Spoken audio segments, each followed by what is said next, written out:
बिस्मिल्लाहिर्रहमानिर्रहीम। इसमें हम क्लब फुट को डिस्कस करने लगे हैं और क्लब फुट बहुत इंपॉर्टेंट एससीक्यू का टॉपिक है फॉर पीडियाट्रिक्स। इसमें आपके पास आते हैं 3 तरह के क्वेश्चंस आ सकते हैं। सबसे पहले वो आपसे पूछेगा कि इसमें डिफॉर्मिटी किस पॉइंट पे कौन सी बन रही है, ठीक है। सेकंड क्वेश्चन आता है कि इसका फिजिकल थेरेपी ट्रीटमेंट आप किस तरह से करोगे।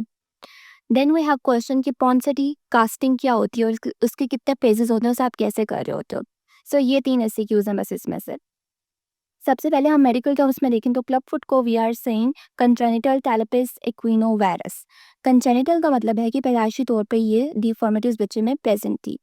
टेलेपेस पेस हम कहते हैं कि कोई पाँव की डिफॉर्मिटी है, पैदाइशी तौर पे है पाँव की डिफॉर्मिटी। अब है कि उसमें इक्विनोवायरस, इक्विनो को हमने डिस्कस किया था कि उसमें आपके पाँव की हील है वो फर्श पे नहीं लग रही, वो ऊपर उठी हुई है। और उसकी रीज़न क्या थी कि वहाँ पर जो टेंडन है आपका वो शॉर्ट हुआ होता है, उसका कॉन्ट्रैक्चर बना होता है। वेरस का मतलब था कि टूवर्ड्स मिड लाइन, कि पाँव का कोई एक हिस्सा आपका मिड लाइन के पास आ गया है, जो कि नॉर्मल नहीं है। अब हम देखेंगे कि किस पॉइंट में क्या डिफॉर्मिटी होती है। अगर हम पाँव को देखें तो वी हैव और पुट लाइक दिस, ये नीचे से आपको पाँव के ड्रॉ किया हुआ है। तो इसको हमने 3 फेजेस में डिवाइड किया हुआ है, डिवीजन की हुई है। ये वाला होता है hind foot, mid foot, four foot, ठीक है। अब आपने याद रखना है ये सबसे पिछला हिस्सा है, फिर बीच में और देन फोर फुट है। अब हम देखेंगे कि इन तीनों हिस्सों पे पाँव की अलग अलग डिफॉर्मिटी हमें इसमें दिखाई देती है। और इस डिफॉर्मिटी को याद रखने के लिए वी हैव अ निमोनिक जिसे हम कहते हैं केव। सबसे पहले हम इसकी क्लिनिकल टर्म्स में देखेंगे डिफॉर्मिटी है क्या। तो इसको हमने निमोनिक से याद रखा था कीव।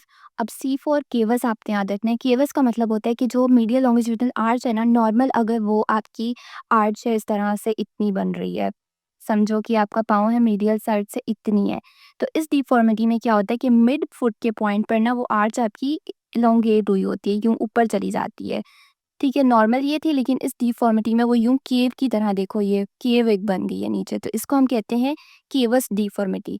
ये किस पॉइंट पे बन रही है, ये मिड पॉइंट पे बन रही है, ठीक है। आगे से फोर फुट आ गया, ये हाइंड फुट आ गया और मिड पॉइंट पे केवस डिफॉर्मिटी बन गई। Okay, next we have a for adduction. अब एडक्शन कहाँ पर हो रही होती है, एडक्शन हो रही होती है टार्सो मेटाटार्सल ज्वाइंट। टार्सो मेटाटार्सल ज्वाइंट आपके पास आते हैं एट 4 फुट। ये देखो ये आपके पास था 4 फुट, यहाँ पे टार्सो मेटाटार्सल जॉइंट्स होंगे और ये जो सारा है ना नॉर्मल यहाँ पर है, ठीक है। ये नॉर्मल अलाइनमेंट है फुट की, लेकिन इस डिफॉर्मिटी में ये वाला जो सारा हिस्सा है ये थोड़ा इस तरफ डेविएट कर जाएगा मिड लाइन। सपोज कि ये आपकी बॉडी की मिड लाइन थी, एडक्शन क्या थी कि मिड लाइन के करीब आ जाना, ठीक है। तो ये पूरा आगे वाला हिस्सा पाँव का मिड लाइन के करीब आ जाता है, यहाँ पर एडक्शन हो गई। Then we have V. V से हमारे पास बनता है वेरस।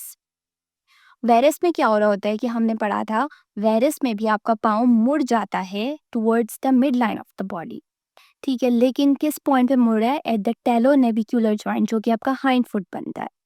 यहाँ पर पिक्चर में हम देखें तो ये जो आपका हाइंड फुट है, यहाँ पर टेलस और नेविकुलर बोन पड़ी होती है, ठीक है, जो बेसिकली आपकी हील के पास वाला एरिया है।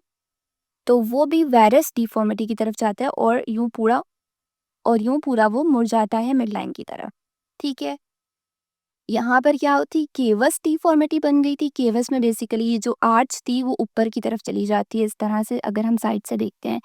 4 फुट पे क्या हो गया, एडक्शन हो गई, मिड लाइन के करीब आ गया पाँव। हाइंड फुट पे क्या हुआ कि वो भी वेरस में चला गया, वो पूरा मुड़ गई है उसकी हील मिड लाइन की तरफ। तो इसको अगर हम याद रखें तो सी से हम याद रख सकते हैं। अगर यहाँ पर हम पूरा सी बनाएं, देखो 4 फुट भी मिड लाइन के करीब चला गया, यहाँ पर ये आर्च हाई हो गई और हाइंड फुट भी मिड लाइन के करीब आ गया वेरस डिफॉर्मिटी के साथ, ठीक है। तो इस तरह से हम इसे याद रख सकते हैं।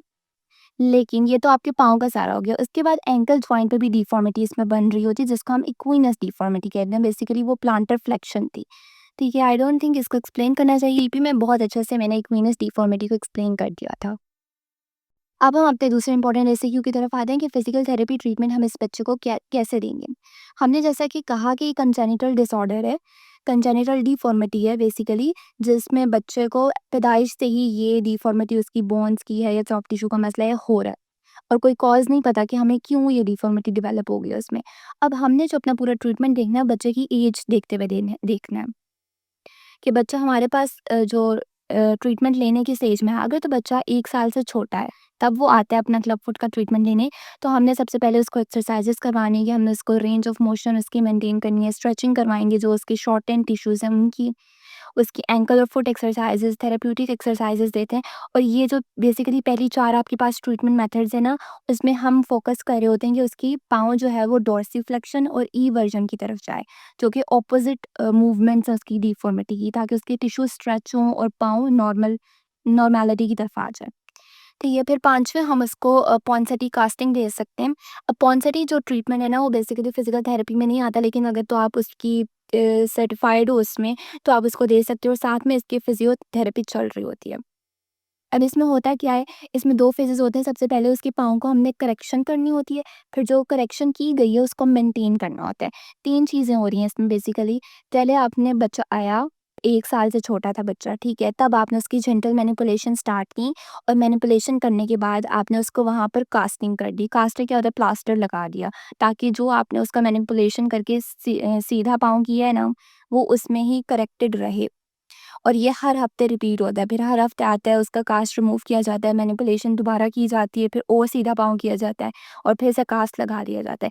कुछ हफ्तों तक ये चलता है, ठीक है? अब जब आपको पता चल जाता है कि इससे ज़्यादा मैनिपुलेशन के थ्रू वो पाँव सीधा नहीं हो सकता, तो आप फिर अपने दूसरे ट्रीटमेंट की तरफ जाते हो, जो कि होता है एक्कीलेस टेंडन की टिनोटमी की जाती है, यानी कि टेंडन को काटा जाता है, ठीक है? ताकि पाँव फुल करेक्शन की तरफ आ जाए।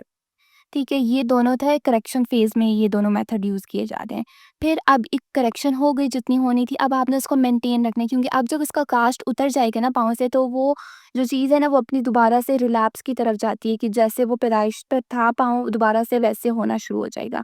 उसे रोकने के लिए, उसे मेंटेन रखने के लिए करेक्टेड पोज़ीशन में हम उसे स्प्लिंट लगाते हैं, जिसको कहते हैं डेनिस ब्राउन स्प्लिंट। और ये 24 घंटे लगता है 1 साल के लिए बच्चे को, ठीक है? शुरू के कुछ महीने में पूरा दिन लगता है और फिर 3 मंथ्स तक आई गेस पूरा दिन लगाते हैं, उसके बाद फिर ना उसको सिर्फ रात के टाइम लगा रहे होते हैं। इसको हम फुट ऑर्थोसिस भी कहते हैं। सो ये पूरा पॉन्स्टेटिक कास्टिंग का ट्रीटमेंट होता है और ये पेपर में आ जाता है, so you have to learn it. 2 इसमें फेजेस थे। पहला था करेक्शन फेज, जिसमें हमने जेंटल मैनिपुलेशन करके सीरियल कास्टिंग कर दी। सेकंड था हमारे पास मेंटेनेंस फेज, जिसमें हमने डेनिस ब्राउन स्प्लिंट उसको लगा दिया। अब देखो, हमने कहा कि जब तक बच्चा 1 साल का नहीं होता, तो हम उसको यही स्प्लिंट और पॉन्सेटिक करते हैं। लेकिन 1 साल का बच्चा, अगर आपको माइलस्टोन्स याद हों, तो 1 साल का बच्चा क्या होता है, चलना-फिरना स्टार्ट कर देता है। अब ये पॉसिबल नहीं है कि उसकी पाँव में वो स्प्लिंट लगा और वो चले-फिरे भी, ठीक है? तो इसका माइलस्टोन भी हमने अचीव करवाना है, तो इसके लिए हम फिर उसको फुट ऑर्थोसिस या सीटीईवी शूज़ होते हैं, वो देते हैं। 7 साल तक वो बच्चा ये शूज़ पहनेगा। ठीक है, सो दीज़ 7 पॉइंट्स थे कि जब बच्चा आपके पास 1 साल से छोटा है, तो फिर आपने इन सबको फ़ॉलो करना है।